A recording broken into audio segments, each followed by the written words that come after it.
2 minute, क्योंकि मैं चाहता हूं कि अमरपाल सिंह जी का बिल आज शुरू हो जाए। हो जाएगा ना? हाँ, वो भी साहब आपकी अनुमति हो तो मैं तो बोलूंगी। 1 मिनट उनके बाद बोल लीजिए।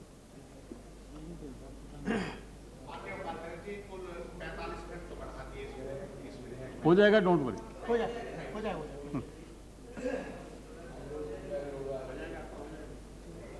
माननीय उपाध्यक्ष महोदय,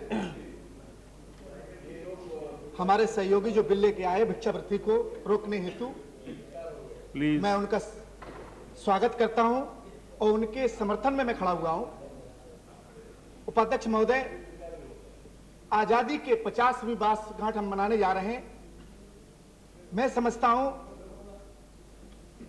50 साल के बाद कानून कितने भी लोकसभा में बने, विधानसभा में कानून बने और कानून बनते चले आ रहे, उनके प्रति एक जिम्मेदारी से उनका क्रियान्वयन जिस प्रकार से होना चाहिए वो नहीं हुआ। यह भिक्षावृत्ति कानून से नहीं रुकेगी, लाठी डंडे से नहीं रुकेगी, धर पकड़ से नहीं रुकेगी। यह भिक्षावृत्ति रुकेगी उपाध्यक्ष महोदय आत्मचिंतन से, आत्मचिंतन से।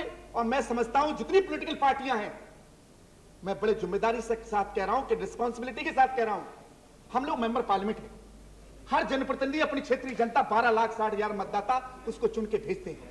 अपने व्यक्तित्व के प्रति इतना ध्यान रखना चाहिए कि हम क्या रहे हैं, किसके बीच में क्या कह रहे हैं, हमारी जिम्मेदारी क्या है, हमको क्या कहना चाहिए, क्या नहीं कहना चाहिए, इतना ध्यान रखना बहुत जरूरी है। आत्मचिंतन के बगैर मैं समझता हूं किसी बात के ऊपर हम सक्सेसफुल नहीं हो पाएंगे। आज आत्मचिंतन सिर्फ एक बात का हो रहा है। बिल पर बोलिए सर, अभी उसी भिक्षावृत्ति पे आ रहा हूं सर। घुमा फिरा के कहें बहुत वक्त लगेगा। इसी बिल पे मैं आ रहा हूं सर, उसी पे। नहीं, वो घुमा फिरा के ना आइए, सीधा आ जाइए। आत्मचिंतन के प्रति कुछ नहीं हो पाएगा। आज आत्मचिंतन पॉलिटिकल पार्टियों का सिर्फ एक बात का है, किस प्रांत में हमारी सरकार नहीं है उस प्रांत में हमारा झंडा कैसे बुलंद हो, इस बात का आत्मचिंतन हो रहा है। उपाध्यक्ष महोदय, मैं बड़े आत्मबल के साथ कहना चाहता हूं, ये जनसंख्या की बात मेरे मित्रों ने कही है, जनसंख्या क्यों बढ़ रही है इसके भी आत्मचिंतन नहीं हो रहा। सबसे बड़ी जिम्मेदारी इस बात की अशिक्षा, शिक्षा के बगैर ये जनसंख्या बढ़ रही है। अगर शिक्षा अगर सही प्रकार से देश के नागरिक को शिक्षा प्राप्त हुई होती तो जिस प्रकार से हम कहते हैं हम दो हमारे दो, जो 65% ग्रामीण क्षेत्र में भारत रहता है, उनको आपने कभी शिक्षा की व्यवस्था ये की? आज तक मौलिक अधिकार शिक्षा के प्रति जो जिसको कहते हैं मौलिक अधिकार नहीं मिल पाया शिक्षा के प्रति। अशिक्षा के कारण ही जो ग्रामीण क्षेत्र में हमारा बिगड़ पढ़ा लिखा नौजवान, जो हमारे गरीब और किसान मजदूर जो व्यक्ति है उसको शिक्षा नहीं है, इसलिए सारी जनसंख्या की एक पीड़ा बढ़ती चली जा रही है। उपाध्यक्ष महोदय, अभी कही अपहरण की बात, जब तक ये हमने कहा आत्मचिंतन नहीं करेंगे, ऐसे तमाम गिरोह इस हिंदुस्तान के अंदर बच्चों को, छोटे छोटे बच्चों के, गरीब बच्चों के, लड़का और लड़कियों को किडनैप कर लेते हैं, उनके हाथ तोड़ दिए, पैर तोड़ दिए, आंखें फोड़ दी, उन पे जाके भिक्षावृत्ति करवाते हैं। इसके लिए जिम्मेदार कौन है? कौन रिस्पॉन्सिबिलिटी है?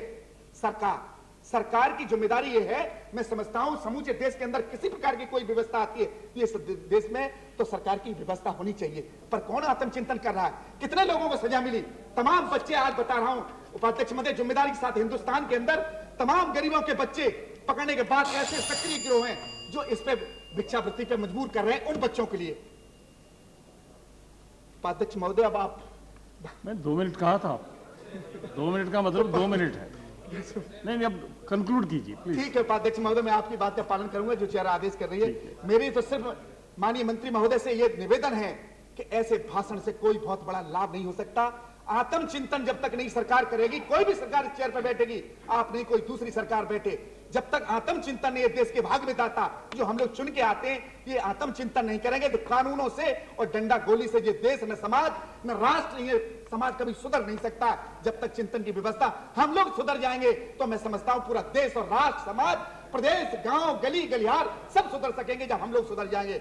उपाध्यक्ष महोदय, इस बिल पे जो मुझे समय दिया, मैं आपको बहुत बहुत धन्यवाद देते हुए इस बिल को सपोर्ट करता हूं। धन्यवाद। धन्यवाद।